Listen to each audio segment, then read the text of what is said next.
Mana biz Hagia Sofiyadamiz.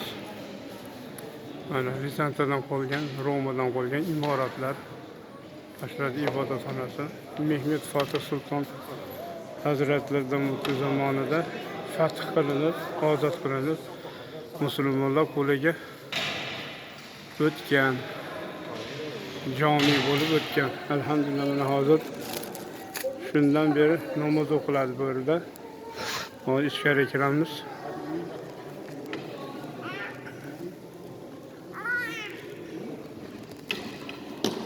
Arkamda basmıyoruz. Beyefendi. Pardon. Pardon. Oh, I see, I see.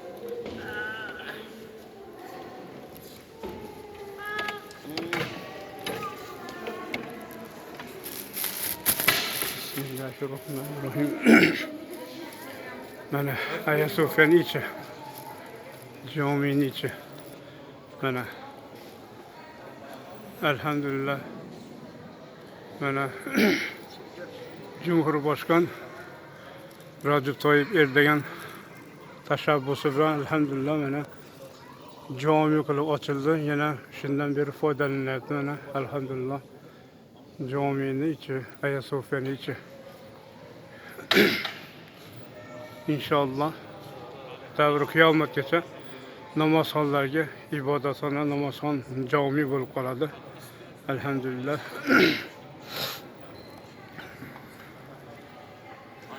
Mana bu yerda Osman ismi, Hazrat Osman radhiyallohu anhu ismi. Mana bu yerda Hasan radhiyallohu anhu ismi. Bunisi.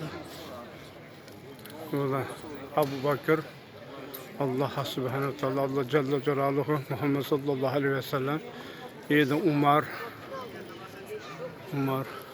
böyle bir yerde Ali, böyle Hüseyin. Radiyallahu anh'lar. İnşallah bana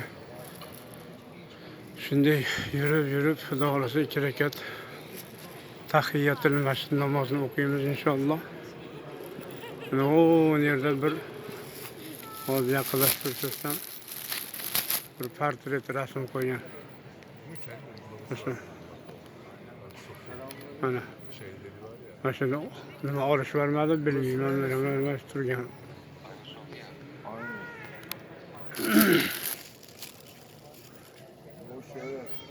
Ochilganda tepalarni to'sib yuborgan dedi, pomidorni rasmlar qo'ygan dedi. Endi Sulton Mehmet Fatih zamonida bunaqa chiroyli rasmlar, nimalar, naqshlar chizilgan. Me'morlar boshqatdan ishlagan me'morlar. Xudo xolasa inshaalloh davri qiyomatgacha namozxona ber, ibodatxona, Alloh mo'minlar uchun Allohga ibodat qiladigan joy.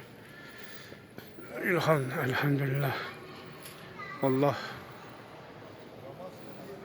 bardavom qilsin namozxonani.